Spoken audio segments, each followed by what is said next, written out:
Tell me about your role within the royal family. I was very, very lucky. I spent 30 years at Buckingham Palace as a royalty protection officer. I spent 3 years looking after the Queen's youngest son, Prince Edward, and then I spent... That was up at Cambridge? Yes, it was, at Cambridge University. That's where I first met Alistair. OK.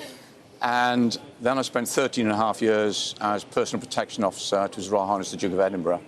And then I was lucky enough to spend the last 14 years of my career as the Queen's personal protection officer, a position called the Queen's police officer, until I retired. About her wit and charm. How did you find her? Oh, I would give you 101 examples of her wit and her charm. And would you like some? Yes, please. Oh, yes, please. Go for it, Nick. Yeah, well... 1 o'clock. OK.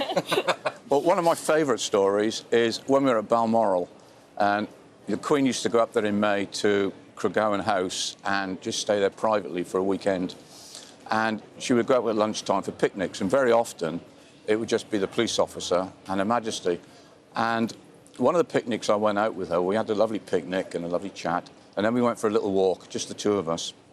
And normally on these picnic sites, you meet nobody, but there was 2 hikers coming towards us, and the Queen would always stop and say hello. And it was 2 Americans on a walking holiday.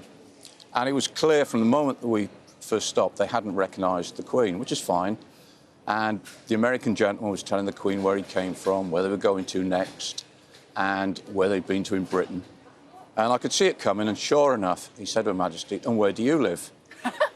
And she said, "Well, I live in London, but I've got a holiday home just the other side of the hills." And he said, "Well, how often have you been coming up here?"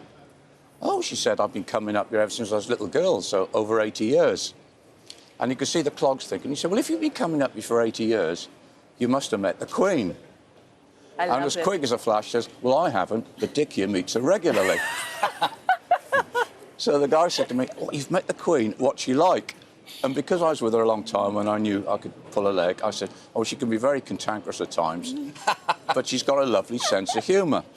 Anyway, the next thing I knew, this guy comes around, put his arm around my shoulder, and before I could see what was happening, he gets his camera, gives it to the Queen, and says, "Can you take a picture of the 2 of us?" Anyway, we swapped places, and I took a picture of them with the Queen, and we never let on, and we waved goodbye. And then Her Majesty said to me, "I'd love to be a fly on the wall when he shows those photographs to the friends in America, and hopefully someone tells him who I am." Oh, that's brilliant.